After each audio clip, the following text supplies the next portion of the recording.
What's some of your favorite quotes? Because you had the Off the top of my head, I think one of the favorites is paint what you see when your eyes are closed. mm, I really like that because it's less of me trying to do that tree that I'm looking out a window right now and more about the whole scene and what I'm feeling about everything. Because if I'm over there painting that tree, I'm busy painting the tree. I'm going to paint the sticks. I'm going to paint the leaves. I'm going to paint the snow. I'm going to paint everything I see, losing the fact of what's the whole symphony about. yeah. I need to paint the whole symphony. And I think as amateurs, we're so busy painting little things. That's where we start. We're all trying to, who could draw Mickey the best when you're 5 years or 8 years old, whatever the number is. I mean, if it looks like something, it's good. Mm. Okay, that's way down here. After 40 years or so, if you're not up here aiming for something this high, I feel it's a waste of time. Yeah. But that's where I am now. So when you start, so Yeah. your process is, because there's so much to dig into with what you just said, because you paint outside from life. When I go to Monhegan a lot, I mean, that's all I do. I don't go out as much around here. I used to. Tom, friend of ours, Atkins, he paints outside a lot, and he's always around here. He's a hustler of a painter. He's good.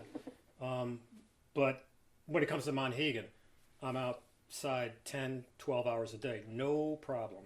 So to translate the quote that you started with then, because you're painting what you see, but you're extracting and pulling it, right? And then you're going back to the studio and taking that and then making a painting from it? You know what? Let me just reach over here and grab this. I think we can. This isn't one of the Monhegan books. They're further across the studio, but a lot of these could have been done as those are, like right on the spot. Yeah. And what I'll do is I'll do a small little painting, and then I'll do the painting. But for the last, I think it's about 8 years ago, I started it. And I do the painting right in front of me, just 2 by 3 inches or so. Yeah, and you're not like, I guess, slavishly copying, right? You're still like being inspired and led. No, I'm definitely not slavishly copying. Yeah. Definitely not. I'm just going back to the beginning quote that we started with. Yeah. Right. I'm just trying to get down. What would it look like if I was to have the sky, a yellow feel, and then everything reflected yellow? I'm just drawing out a color, but it's.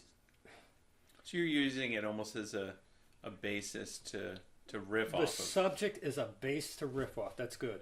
Yeah. It is. Yeah. Just getting it. I think I'm too much of a literal person. I am very literal. It's like if somebody said this, well, they said this. Well, no, they meant that. You know what I mean? It's like I really take things for what I see. And in art, I don't want to do that. I want to try and be less literal. And it's taken me decades to de-learn. Yeah. So do you think that going out there instead of then just taking a photo and a ruler and finding the perspective, because you know all the rules. I already know the perspective. Yeah, I don't need it. Like it's just ingrained in you. It's the language in which you paint with. Yes. Now you're able to just see and then react and then pull that data in a sketch. Because your process is to do that little sketch, which that's number one. Gorgeous. That's the first thing I do, and I've been doing it almost every painting I've done in the last 8 years or so. So when you begin to kind of go off script, because you just said that you kind of take the yellow and you're like, I'm going to change the sky from blue to yellow and I'm going to do a sunset instead of a... Well, just about every sky I see is blue. But how many... I mean, geez, you look at Frank Schoonover's paintings, the skies are orange, pink, yellow, green. Yeah. Maybe occasionally they're blue. Yeah. One of the problems I've found is, or for me, is every time I do a blue sky, it almost starts keying the thing like, okay, now everything's going to be somewhat naturalistic. But if you're off in a different direction on something, like your skies are yellows or oranges or whatever, that lets the rest of the painting start to become something else also. So then you're interweaving what you see with what you want. Oh, absolutely. Yeah. Absolutely. Yeah, that's awesome. So then from there, part of the creative process now is that you you've not even just done you haven't done a literal translation. You've done a riff off of what you see, and then now you go back into the studio with your little thumbnails. Is that right? These are done before the painting. The paintings are done then right after this. These could take anywhere from 10 minutes to, I probably scumbled on these things for a half hour. Could have been 40 minutes. Could be. But generally they're 15 minutes-ish. And the essence of the painting is there, right? You're trying to get the essence because if you can't do it small, you are not going to do it big. You think, oh, this area doesn't look right. Oh, it'll get better when I do it bigger. All you're doing is magnifying the problem. It's just going to get bigger. If you can't solve it small, you don't know. You're not going to. It does not magically get better when you increase the size. After I do that, I'll do a painting. Could be a 12 by 16. Could be a 9 by 12. Whatever. Generally, those are the sizes. Easy to move around, take with you, take off the island. Many of those get framed. And then sometimes if I like something a real lot, I'll be in the studio and I'll try and do something larger of it. But that's my process. Starting small and getting bigger. Yeah. In general. Make sure it's running. Oh, that's right. Yeah. So you take it and then you go out and you do the painting. You don't take a photo, right? I have, yes, I'll generally take one shot of whatever the subject is. But I can guarantee that I rarely, only occasionally will look at them. And this is like a different process because you started as an illustrator, right? Oh, yeah. An illustrator was kind of like... I struggled as an illustrator for a long time. I sucked as an illustrator. There's very few pieces I look at and I'm proud of. It's like I was slowly learning how to paint, but I think I really learned how to paint by going to Monhegan and painting for 10, 12 hours. And you just keep banging things out. And you're not trying to, make a living. I mean, we all have to prostitute ourselves to a degree. I mean, there's an ultimate prostitution, but, the banks don't understand. I mean, you got to make money. So to what degree are you trying to make money? Are you hustling? Are you a craft person who is just repeating the same thing? Or are you somebody who's trying to evolve? Yeah. I think when you're repeating the same thing, it's a craft. And when you're trying to evolve, it's an art. Yeah. Interesting. Yeah, so you were an illustrator, and you probably had a different process then, right? Because that almost tends to be a literal... You're just trying to make a living. Yeah. But that's a very, you can't go to the art director and not be clear about what you're going to give them. I was just trying to give them something that looks good. Of course, I was not one of the, good illustrators, I didn't think. And I knew that. But boy, I love the great illustrators. Yeah. From the golden age. I mean... Yeah, you and I talk about them all the time. Those guys are so good. Yeah. I love NC, Howard Pyle, Dunn, Schoonover, Dean Cornwell. Yeah. Those are my favorites. Yeah. Yeah, Dunn, Pyle, Schaefer. By the way, I was reading Schaefer's book, fantastic book, and he talks about, because he studied with Dean Cornwell after he studied with Dunn. I think he studied with Dunn for a couple of years at I would think Grand Central School. I would think so. Or Gallery. I think it was both. I remember even Jacob Collins was like, "Oh, did you know that we kind of share the name?" And he didn't even know he did it with Grand Central Atelier, Grand Central School. Okay. Which I think was done by the 60s. Anyway, Schaefer in the book says, yeah, the days painting with Dunn were crazy because we would do 12-hour days painting. And it was like a quick landscape in the morning, a still life in the afternoon, and then another landscape at night or something like that. Where were they doing the landscapes? I don't know. Where was Dunn when he was teaching? Dunn was living in Tenafly, New Jersey, I believe. Yeah. I think that must be where they were doing it then. That's insane, right? Because you think about it now, and people go to one class for 3 hours, and then they're done. And I'm like, no. These guys went out for 12 hours, and it was like a 3-month intense. That's what they do every day. But what was their age? I mean, when I went to art school, you're 18 to 22. Yeah. After high school. Were these people, did the ones that were studying with Don already have some artistic ability, some, and then they were really fine tuning it, where I guess when I was 18 to 22, I was learning it for that gap of time. Oh yeah, I think they already were good. I think it's a different world, right? So by the time there was a need and a demand for commercial illustration, and at the time it was like grooming people at an early age. If you're 14, you're probably going to start take lessons for it. Got it. Where now, I don't think it's as much, especially wherever we are with AI and all that stuff. Yeah, I mean, you know what they're. Right now, it's a love. Back then, it was not that it wasn't a love then, but it was also a way to make a living. If you go, I'm going to go to art school and I'm going to be an illustrator, show me a publication that's going to print you. Yeah, exactly. But the intertwining, interweaving of the French academic tradition, I think, with the illustration, they kind of are sisters at that point. Because a lot of what George Bridgman was teaching them and all these guys at their Students' League had come from Frank Vincent Dumont from the French academic, or Landecker, who studied with Bouguereau. So you see this like close-knit relationship with them. But they were doing it in a very fast way. They were basically doing like even figure poses, a full drawing at the league in like a week, where Ateliers now spend like 4 weeks on one pose. Like all day. Yeah, not my kind of thing. Yeah, it's so fascinating because the way that I see that what you're doing too, when you talk about doing them anywhere from like 30 minutes to 45, and then going back and taking the essence. But keep in mind, that's these little things. But that's the essence of the picture. Yeah, right? That's like what does it look like at first glance? Yeah, quickly. But if it doesn't read simple and good first, the amount of detail you put in doesn't matter. To me, maybe I heard one artist said, he says, "Yeah, Rick, you overly simplify." I don't think he meant that negatively, but I go, "Yeah, I guess I do. I do leave out an awful lot." Yeah, but Hopper also would be one that you'd pop in that equation, right? He's one of my favorites. Yeah. Sometimes less is more, though, right? I could promote that all day long because I guess that's kind of who I am. I like it, so it's easy for me to sing. Yeah, but Hopper's definitely one of your favorites too, right? Yeah,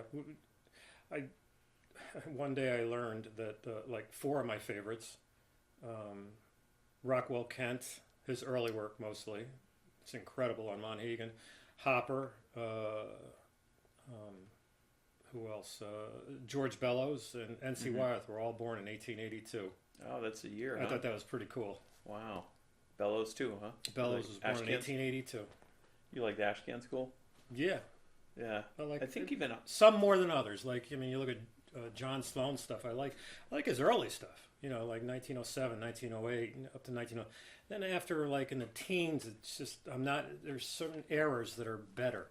Yeah. Like NC, I love his work from the time he was 20, 21 years old or so till he died. Favorite years would be a little earlier, 06, 7, 8, 10, 12 or so. Treasure Island. Treasure Isle, 11. But not that I didn't. His work is genius for me. Yeah. Just incredible. Somehow, I've latched onto his work for 40-something, since I first learned of it around 1979, I think. I'll never forget. I was a big fan of Andrew Wyeth. Back in high school, my art teacher said, "Yeah, your work reminds me of Andrew Wyeth." Not that I was anywhere near, but it was that kind of stuff I like. So he said that, and he goes, "Yeah, and his father was an illustrator, or no, his father was an artist too, and he was no slouch." I never forgot. He said he was no slouch. Well, it turns out his father turns out to be like my guy. I mean, for 40-something years, I loved his work. It's like your favorite, right? He's my favorite. Yeah, NC's my favorite. Do you find that like the evolution of our taste? So it's interesting because you're talking about like in high school you liked N.C. Wyeth once. No, actually, no. I didn't learn NC until around 19. I was a year or two into college. Maybe the first year I heard of him. Yeah. And then I got the N.C. Wyeth book. That this is the actual book that I've had since. I've got numerous copies of it, but this book I've had since I think 1980. It says inside here. I bought it at the Strand. That's awesome. December of 1980. So that's when I first owned the book. I learned of him prior to. It's not like you can go on the internet and go to AB Books now and just buy something like that. It was a little hard to get an out-of-print book. Yeah. Because this book is from 1972. But so 80-ish I've learned of him. Yeah. And was really happy to have that. And that almost turned out to be my Bible. Yeah. But so artists have come and gone, I'm sure. Yep. You've fallen in and out of love with. And... one time I was a huge fan of Frederick Remington. Loved, and not that I still don't like him, but you know, I remember loving Remington stuff. But it could be because I was like trying to do Western stuff back then. Yeah. George Innocence I've always loved. Yeah. I love Rothko. I mean, look at that, Innes, Rothko. There's, even though you know what, they both have a poetry to them. Yeah. Maybe that's why I like Innes more than like, you know, Beardstadt and Cole and that stuff.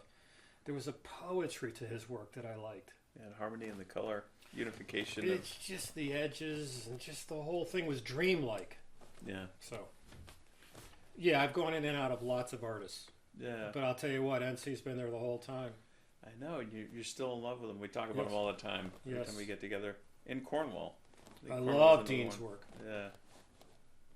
Loved Dean. How do you not look at that and go, it's just my mouth open, you know what I mean? Just in awe of the beauty. Yeah. Well, and you and I have talked about this too, because I think both of those artists, I don't want to say saw what they were doing as a job, but like they weren't like, this is my legacy. I know Cornwell wanted to be known more as a mural painter, which is why I studied with Brangwyn. Mm-hmm. And NC, I think, didn't he say that his son had something more that he didn't have in his work? Isn't that why he started to go towards egg tempera? I don't know. I do know that it's in the books that he wanted to shake the dust off of his boot heels of illustration because he thought that it was not going to have a history for him. Yeah. And he wanted to do something more serious. But, yeah. I mean, I think most of us painters would love to own an NC from the teens or the 20s. Listen, I'll take any NC. Yeah. Yeah, I'm with you. Or Cornwell. I'll take any Cornwell. I love his stuff, his drawings, his studies. He was just a genius. Yeah, but it's funny though, because like you look at those two artists, and they didn't see illustration kind of as an art form. They saw it. I mean, it's artistic to be able to do what they're doing, but yet you and I are like, I wish I could do that kind of work. Like that is amazing. Absolutely. I mean, the big five: Rockwell, Pyle, Wyeth, Leyendecker, and who's it? Parrish. Yeah. Those are the big five. Is that your top five? Because you always do. They're that. not my top five, but I mean, I have huge respect for Norman Rockwell. Mm-hmm. Huge. I mean, he's just incredible. But for some reason, I'd take a Wyeth over him all the time. Yeah. Well, present the two pieces, of course, greater and lesser. But I'm just more of a fan, maybe because Rockwell was too popular. I don't know. Maxfield Parrish, incredible. Love it. But I don't work like that. You know what I mean? So that maybe that's why I'm not as attracted. NC, I don't want to say I work like that because I am so far from his ability. I couldn't do when he was 23 years old, he could do better than I could ever do. Which boggles my mind. Leyendecker, genius. But I don't work like that either. Cornwell, I don't want to say I work like that. Of course, how about this? I don't apply the paint like that. Yeah. Maybe that's what I'm attracted to, how it's applied. I respect all those guys, even though I don't work like that. Yeah. It's like music. I mean, there was Phil Collins is, he was a great musician, but he don't do anything for me. Yeah. Yeah. Not that he's not great. He is, but he doesn't talk to me. Yeah. Interesting. What about you and I have talked about artists such as like Jane Peterson, with the connection to the Hudson Valley. Yes. What are some like lesser known ones that you feel like more people should know about that you love? Wow, that's a real good question because Peterson would be up there, right? Peterson's very good. Yeah. Um, I feel like every time I talk to you, you introduce another name or two. So I don't know. Not trying to put you on the spot. no, I don't mind. It was really good. Of course, by now everybody knows about the Canadian Tom Thompson and the Canadian group, the group of 7. I don't think everybody does. But I didn't know anything about them until 1998. I learned about them. I went to Canada with my wife, and we were talking to some other couple. And they go, and we found out I was an artist. He goes, "Well, you ever heard of the Canadian group?" I go, "No." And he goes, the group of 7. I go, "Well, I know the group of 8. The Ashcan School," and then there was the group of 10. The American Metcalf and those guys. Yeah. But that was a Canadian guy introduced me, mentioned it, and then slowly I started looking at their work going, wow, these guys are great. Yeah. I mean, maybe I just love art that was done in the teens, the 20s, the 30s. Yeah. That's like my favorite era. Yeah, what I love about it is that there's like the French academic tradition, and then you take and you can see that the American Impressionists are inspired by them. And then Sargent goes and he sits at the feet of Monet and he says, what are you doing, right?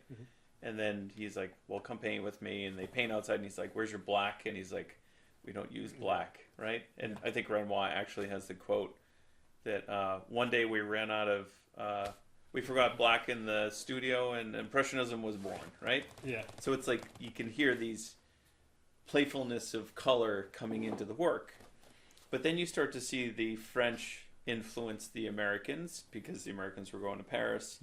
I think Metcalf is one of the ones to go over and kind of cross over. And then, what's his name? Dennis.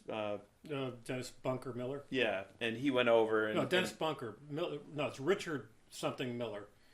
It's Dennis Bunker, I believe. Yeah, I always mess it up with the comedian.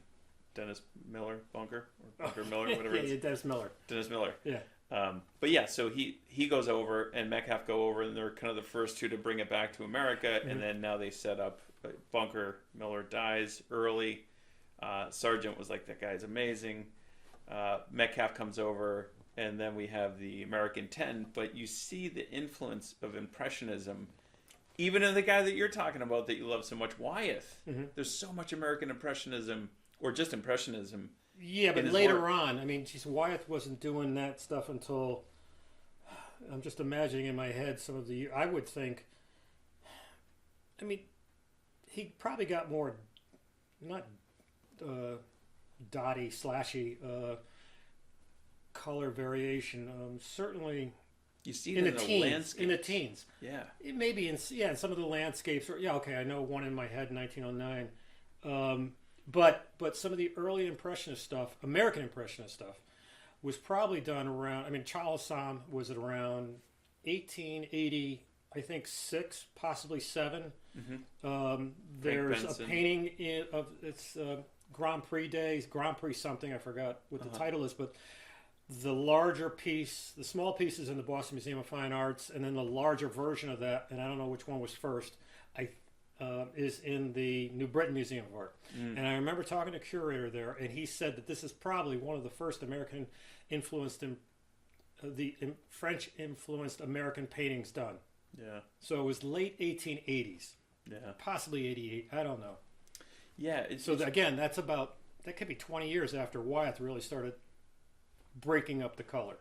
Yeah, it just fascinates me because you start to see this breaking out in a playfulness with color. And it makes its way even into Wyeth's work in his landscapes. Every time I go to Brandywine, I'm like, playful. We talked about the Dusty Bottle. Yeah. The painting he did in like 3 hours. Yes. And even somebody like Emil Carlson, I think he was asked to be a part of the 10 of Chase and all those guys. But he said no. Possibly when Chase died. Somebody died early. Maybe it was Twatchman in 1903. Well, I think somebody, because I think even Homer was asked to be a part of it. But Homer said no. Wow. Yeah, there was a lot of like heavy hitters. He's older school though. I know. By the way, put Homer in there. He's an incredible artist. Oh, absolutely. Love his stuff. But you begin to see this playfulness and dancing with the color and openness to it. So it's not, I think pre-camera we had the kind of mimetic look or even Aang, right? Do you like Aang at all? He falls under. I respect him greatly, but it's that application which I find unattractive. Yeah. I don't want to work like that. Like no spirit. I want to work with just, you could see the strokes. Not that you know what, I don't want it to be kitschy or whatever the word is it's like you see the technique before you see the emotion. Yeah. I just want the emotion to be in there and you don't see the technique first. Yeah, intertwined and wrapped in the whole package, right? But the first thing should be the emotion you're trying to convey. Yeah. I mean, sounds like that's also what you probably would get in Rothko, right? With Rothko, you don't see any paint. It feels like a lot of staining, but you're just absorbed by the whole thing. You just sit back and look at it and go. It enters a spirituality where it brings you to a place because you're not seeing a subject. You're not seeing a depiction. You're seeing you're feeling. Yeah. It's feeling.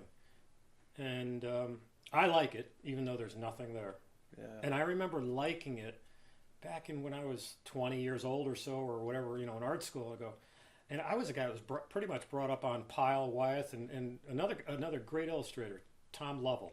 I mean, who doesn't love Tom Lovell's work? His ability to depict something with some beautiful edges, sergeant-ish edges, and just his ability to produce a gorgeous painting was amazing. So, I mean, that's what it had to look like. And then for me, somehow, to look at a Rothko and go, I like that. Well, I mean, I've heard that too. Even when, because sometimes if you start ideas small and then you work it up, it doesn't get better. Right? Right. Yeah.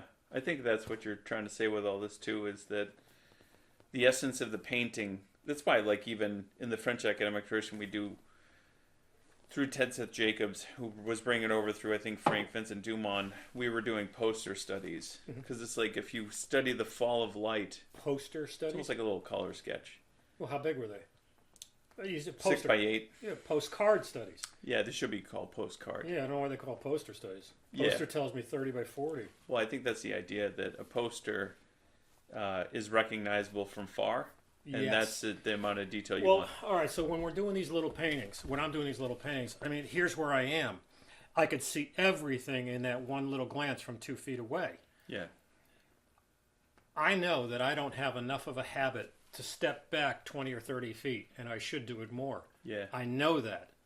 Maybe that's why these are better. Yeah. You know what I mean? Because I am forced to look at the entire thing. Because there's that, that walking back and forth. And maybe Sargent was better at it. But isn't that also why, like, it's funny because I hear there's a lot of things that are kind of enigmatic that you have to, it's almost like poetry, right? You have to take and penetrate it, and you're just like, what are they trying to tell me? Like, you have them with your quotes on the wall. Yeah. Max had them, Max Ginsberg, my teacher, where he would say, like, big artists use big brushes. And I'm like, oh, what's he trying to say? Because the irony is that Max is 5'2" or 3, I don't know what he is, and I'm 6'1", and I had this dinky little brush, and he had these massive brushes. Yeah. And I'm like, what is he trying to say? But I would still do decent paintings, and he would do amazing paintings, right? Mm-hmm. And it's I think you and I have talked about this earlier too. It's like sometimes the seed has been set in your head, and you get it 10 years later, and you're like, that's what he was trying to tell me. When we were in school, there were so many things that I've heard that the light bulb goes off years later. Yeah. And I guess I wish it went off earlier, but I like it when the light bulb goes off because it's like, I got it. What I mean by that is I'm not borrowing it. I own it. Yeah. I mean, I really own it because it's mine now. Yeah. And I truly understand it rather than repeating words I've been told. Like, it went through me and it comes out like I own it. That's what I mean. Yeah, I think that's a great point to make too. I think some people, I think it was Oscar Wilde that said it. some people are just versions of other people, reading quotes, expressing other people's ideas, right? But we're trying to own it, understand it, and then if I teach it, it's because I'm dropping a nugget to you that you may get now or in 10 years. But hopefully, if you're trying to teach it, you own it, and then you're dropping the nugget. yeah, But the thing you said about what other people were versions of other people, like when NC was doing that 3-hour still life of the Dusty Bottle, he didn't have time to think if it looked like somebody else, or is this right? I think he was just busy in the moment being him. Yeah. You are just pouring out you, and there is no other thinking. There's no time for it. You're just busy being you, and that's probably when you're gonna do the best work, the best artistic work. Well, Oscar Wilde also said, "Be you. Everyone else is taken." Yeah, that's good. Gotta love it, right? Yeah.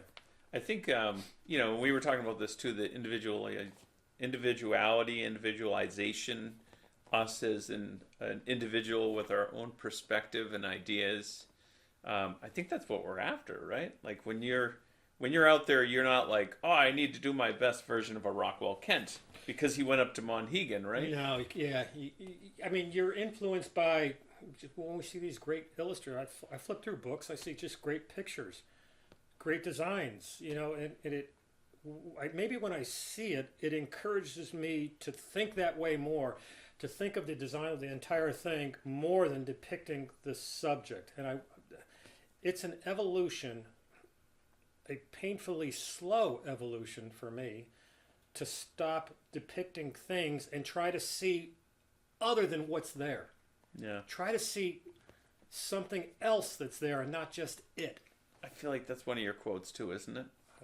Maybe. You've got a ton of Rickisms on the wall. Yeah, I used to teach, and they used to call them Rickisms, where I'd come up with something. I don't know. Words just, sometimes those words they're inspirational to me. Yeah, paint verbs, not nouns. That I stole.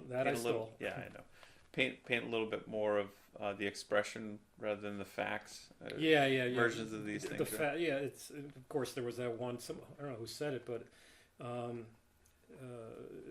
painting is poetry, not the fact. It's not a police. It's poetry, not a police report. Oh yeah, and I say it too. If the analogy is like a writing. I'm not a news reporter. I'm more of a poetic version of it. Like I'm telling a story with it. Mm-hmm. A novelist rather than a reporter. I'm not just like reporting facts like, oh, yep, and this is the color it was. Yeah. I think somewhere along the lines, like, I don't know, it seems like very mimetic now. We were talking about what mimetic means, just like the other day. Copying. Mm-hmm. And that's kind of like the top now, accuracy. But when did that flip? Because I know, you're a little older than I am, and you went through school before I did. But it seems like at that time they were all in expression, right?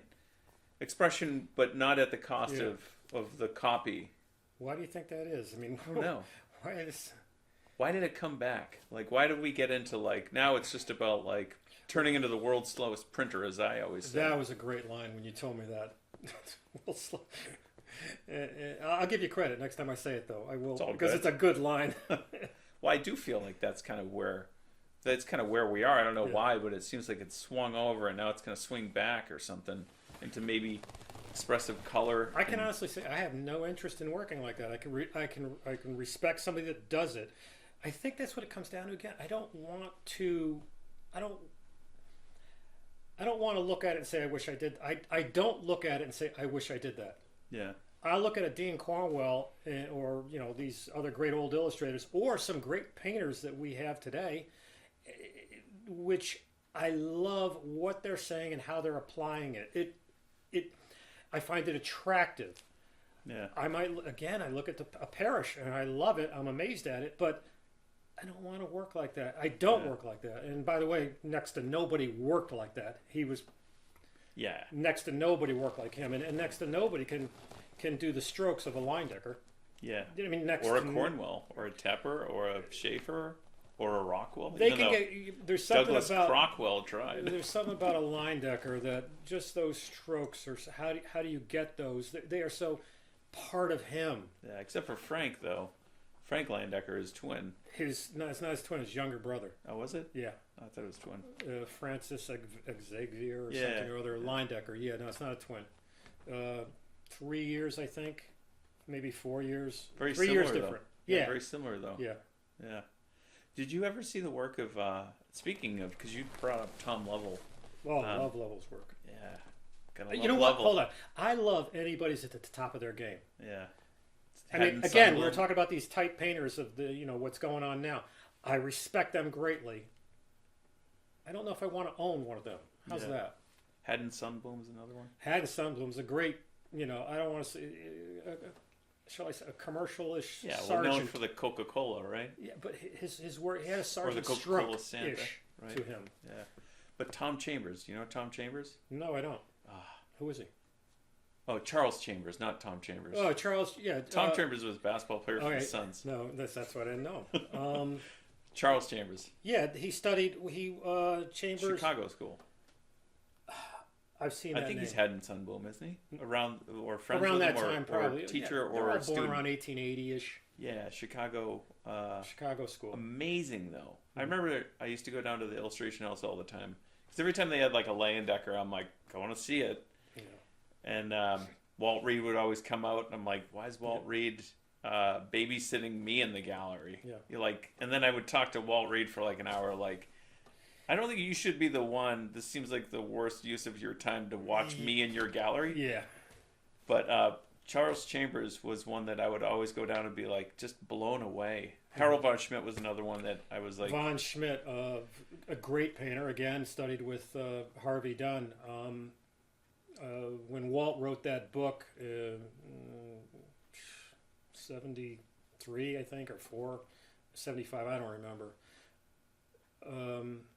No, maybe it was even the mid-70s, 76, 77. But he signed it to me. I mean, I bought one, and he signed it, and he says, I remember writing in there, trust that Von will be an inspiration, to your artistic career, good luck, blah, blah, blah. Anyway, he was one of those Westport guys, and I'm sure Walt Reed knew him well, and he was highly respected, revered. I mean, he was a great painter. Yeah, I remember seeing a Von Schmidt show that they had, and I had never heard of him before, and I went down and saw it and was like, I was trying to figure out if I could buy one, because I was that inspired by it. I was like, they're gorgeous. Yes. And I think they were like, maybe 3,000 to 4,000, and I didn't have it, but I was still like, I don't know, maybe I could put it on a credit card, blah, blah, blah. Yeah. And eventually I ended up buying a Dean Cornwell drawing, which I didn't have the money for either, but just threw it on a credit card and was like, I get to stare at this thing every single day. It is an inspiration. It's like a compass. It's a guide to a direction of an outward visual expression of what you love. Yeah. And there it is. Rather than imagining it or looking in a book, there is the piece. Isn't it interesting? A lot of the painters like us, we're the collectors. I do, yeah, and I think that we collect things that are different. Because I talk to my gallery all the time, and they're always trying to tell me what sells, which is fine. I always will listen to it. Yeah. But I'm always like, yeah, that's not what I want to paint, though. And then artists buy different paintings than what the general public would buy, because we see things differently. Mm-hmm. And I'm like, oh, well, if I owned one from that person, it would be this. And they're like, well, that wouldn't sit on the wall better, or whatever, have wall power, whatever it is, Yeah. Maybe a lot of people are buying it because it looks good in the room. Yeah. We're buying it more for like the I guess how it speaks to us, our heart. Yeah. It's I bought a piece recently. I didn't even know where I was going to put it. Yeah. I wasn't sure, and then of course I did find a great place for it, I think. But I bought it because I go, I'll find a place for it. That's a great piece. Yeah. There's been a couple that I brought home that I was like, I don't even know if my wife's going to like this or not, but I'm buying it. And if anything, I'll just put it in my studio. Yeah. And then I can look at it every single day.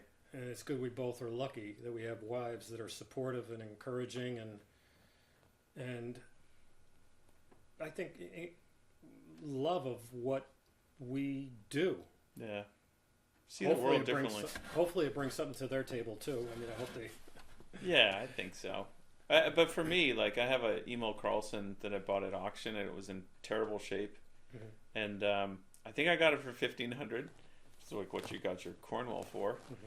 And 16, all right. Plus buyer's premium. Yeah, well, I mean, which you and I go back and forth with, but go ahead. Yeah, no, I paid more than 15. I think it was 15 was like what it settled at, and then I drove out and got it and was like, I can't believe I got this for $1,500. I know. And what's beautiful, this is a piece of history.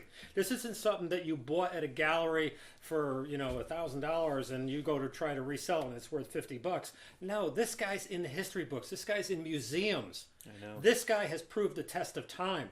He will be around.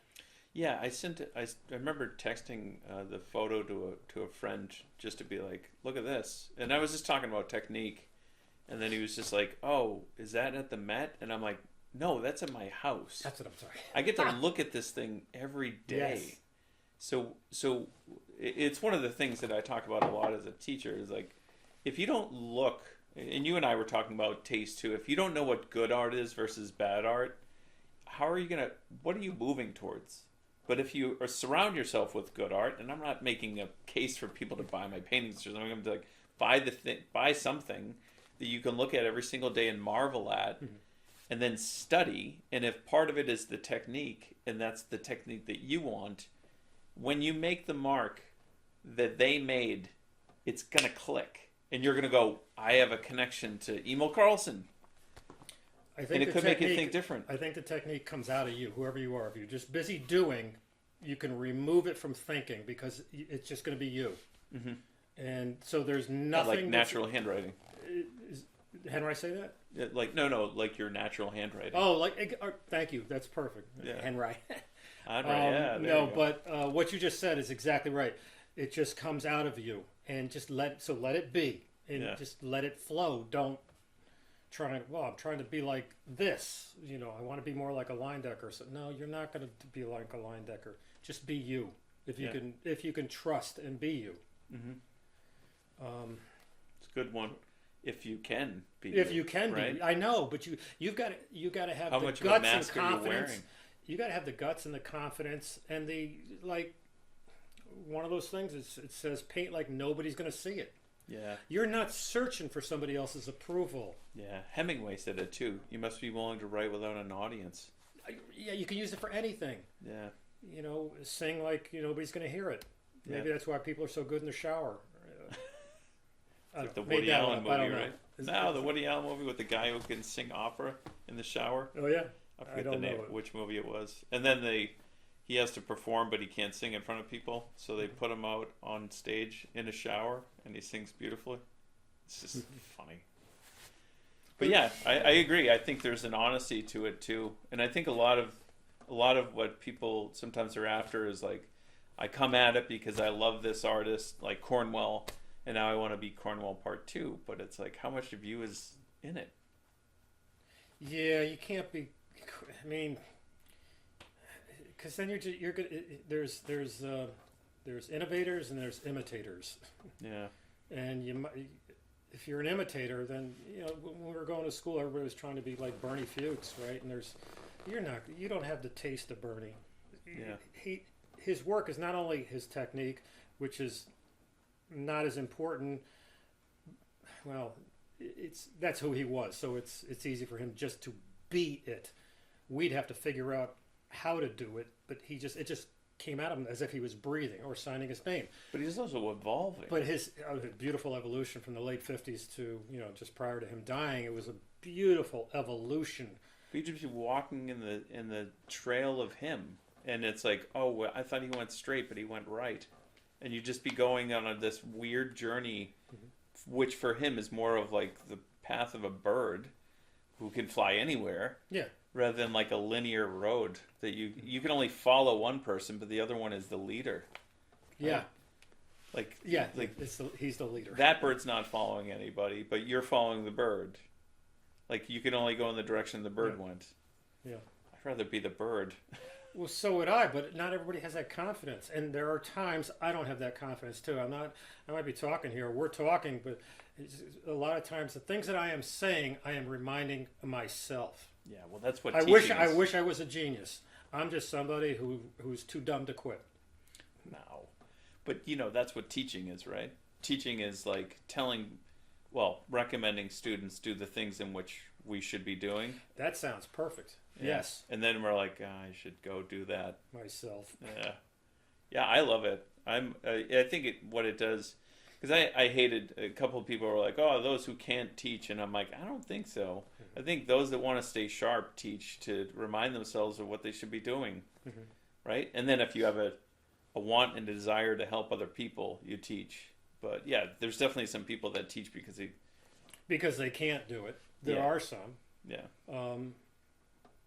Howard Powell was a great teacher.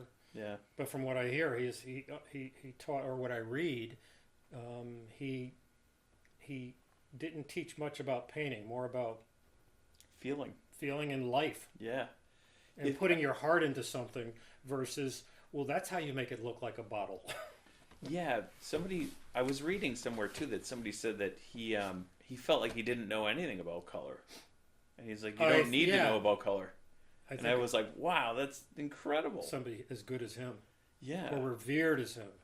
Yeah, because like I'm in the color world, and I'm like, sometimes I get a little in the dorky side of it, where I'm like going down a rabbit hole, which I'm like, I have to catch myself because I'm like, there's a study and an application, and you can get caught up just on like having the world's most beautiful scales on a violin or piano, right? But you're like, but the point is to make music, right? So I have to remind myself, like, you almost have to back away from that one aspect of a piece. Yeah, because if the dorking out doesn't influence painting, it's interesting to do, but it doesn't make you a better painter.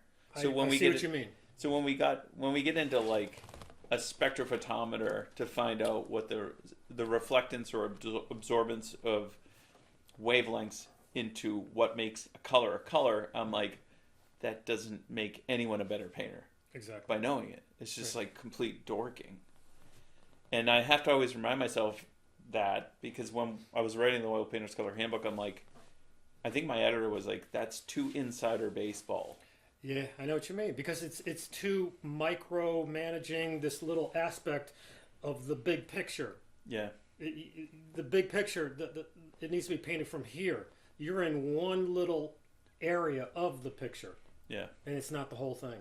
Yeah. It's good to know, and it should be in the back of your mind, but it shouldn't be in the front of your mind. I think it satisfies a different need. It's kind of like, I think Faber-Baron, who was a color theorist, said, you don't need to build a piano in order to play it, right? That's pretty good. Yeah, you just need to know how to play the piano, and if you want to dig into it of like why the sounds are made, that's cool. But that doesn't, like, the scientists who know a lot about color aren't the best painters.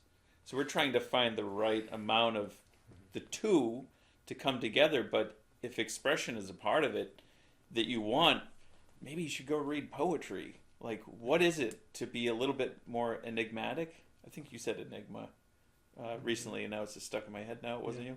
Somebody said enigma, and I'm like, yeah, that's it. It's like like poetry. It has to be penetrated. Oh, I think we were I was using the word like this magic dust, this pixie dust the other day that some people have. It's like you can't put your finger on it. It's like just their taste is so fine and so beautifully balanced that it makes for wonderful pictures. Yeah.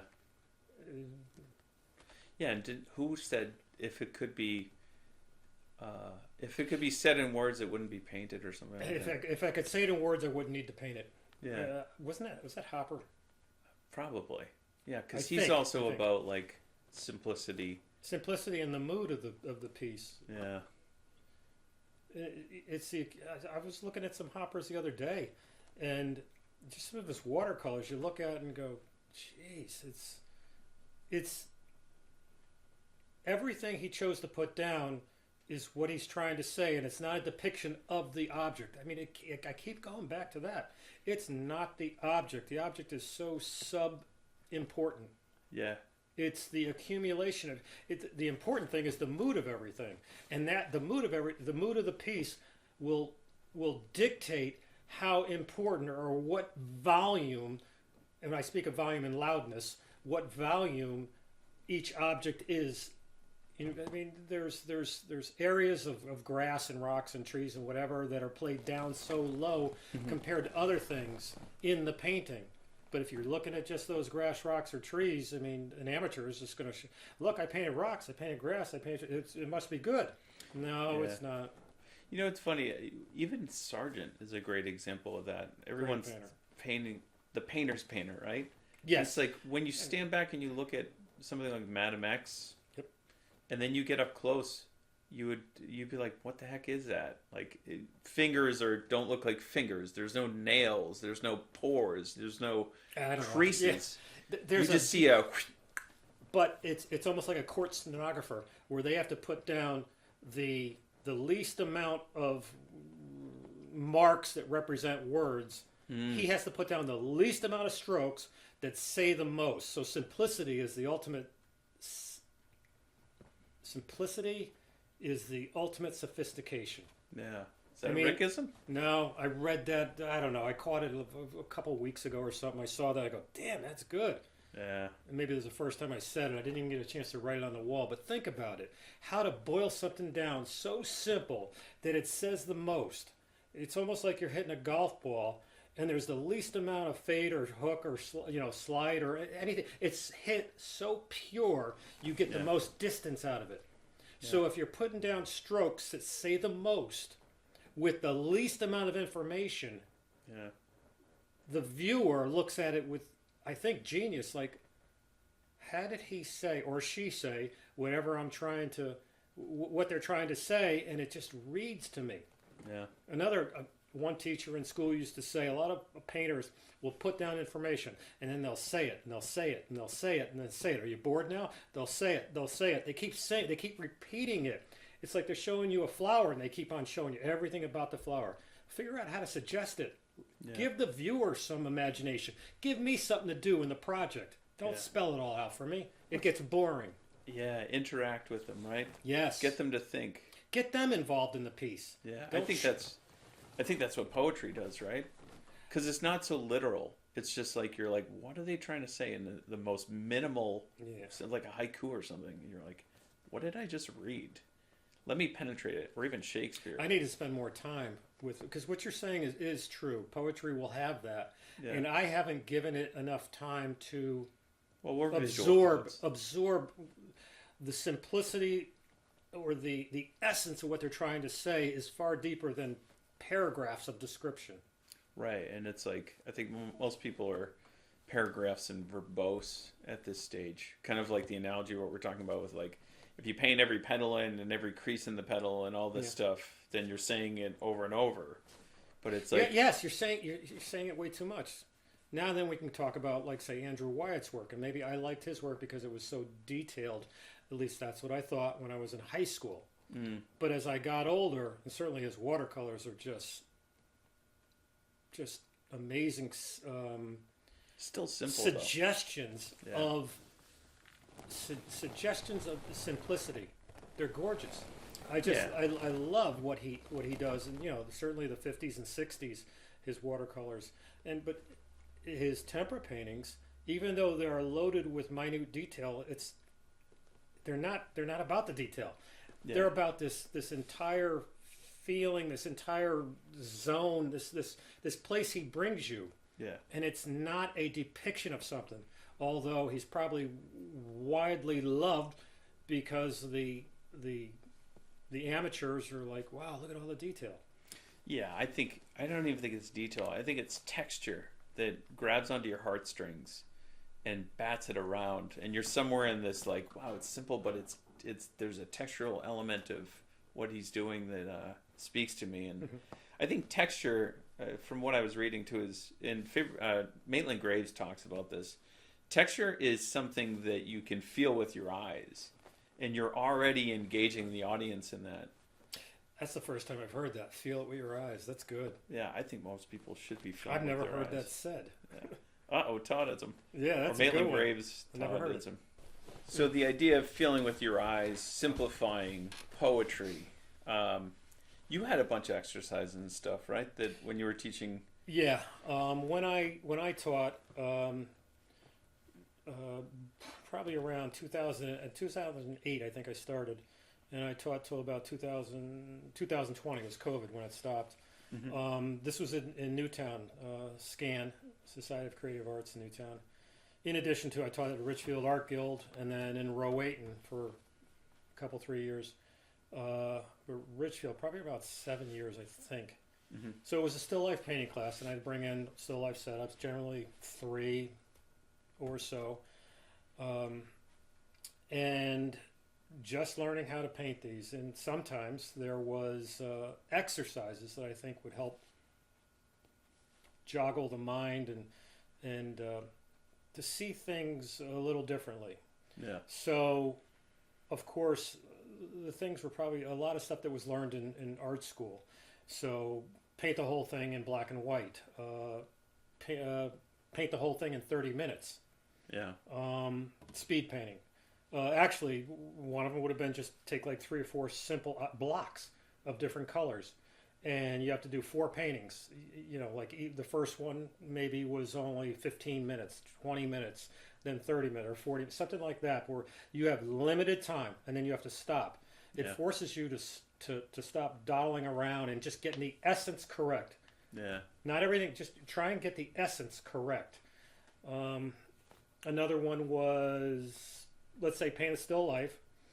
Simple thing, could be just a bottle and an orange, you know, maybe something else in there with colored paper here, in background, a cloth, whatever. But with maybe there was a flower at the top of the bottle and an orange at the bottom of the bottle on the ground or on the surface, the foreground.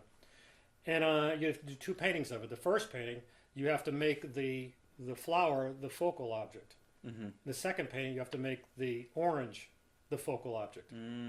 That's good. And that was good because it forces you to just not copy. You have to think about color, value, what tools intensity. do you have to do it?